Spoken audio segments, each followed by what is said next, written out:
Hello, everybody. Welcome to another day with Pastor Sunday and Pastor John. And Pastor John has been telling us about his experience in the Ukraine and what he feels has made him to keep on coming back to the Ukraine. You mentioned about is it the definition? What was the thing you were talking about the question God asked you? What is the purpose of What the church? is the purpose of a church? And that's the question I left Nigeria with on that trip. And I didn't understand the significance of that question until I arrived in the Ukraine and I saw the embassy of God church.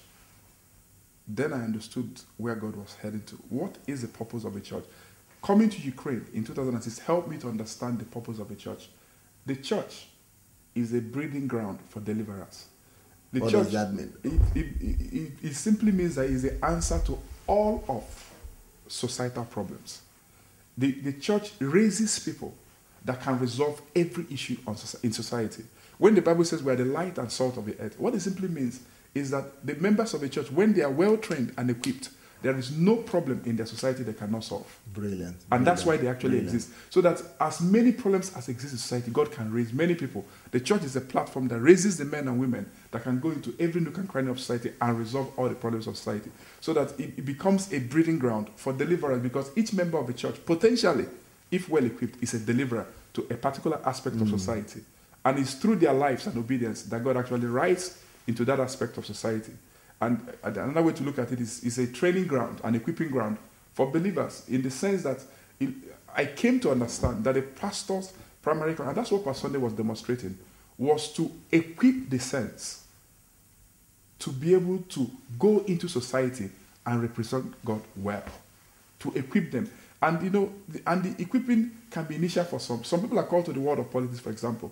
He gives them enough knowledge of God that once they understand that calling and they decide to go into the world of politics, the next thing he tells them is, once you find your promised ground, you must become very research-minded and research-oriented. Yeah. You must become an expert in that field, an authority.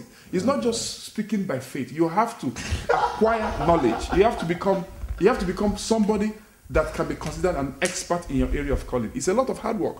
I mean, I met people who were in their 60s who were going back to school to study.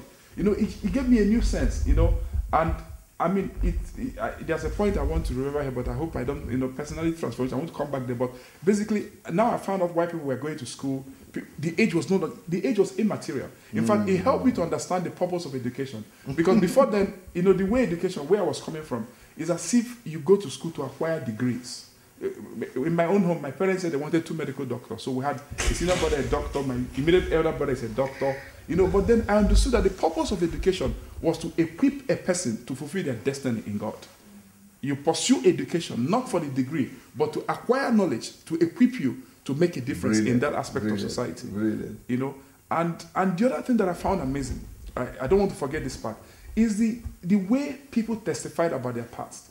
Here was a church where people stood up regularly and unashamedly to say, I'm an ex-prostitute. They don't even use the word ex. They said, I used to be a prostitute. And I wondered, what was the difference? Why don't we have, it's possible in church, at least the church I pastor, people are ashamed of their past.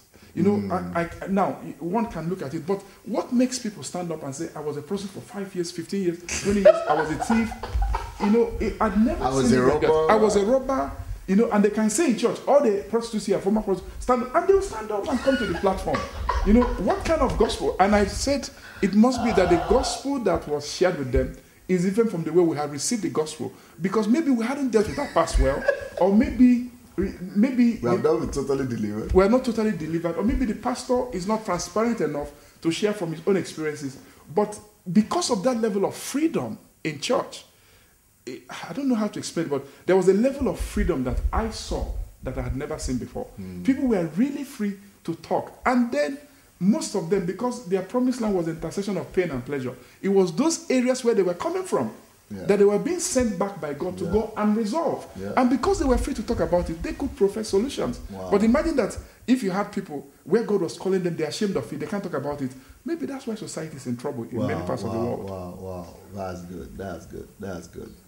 Go ahead, because because anyway, maybe we'll just let you continue tomorrow, because when because I see that you are really getting to that topic, and that is not the end of it for you. So maybe we'll just continue tomorrow. And I want to thank everybody that has been here with us. I'm sure you have been carried away by this program, just as I myself have been. And let's listen to Pastor John tomorrow. God bless.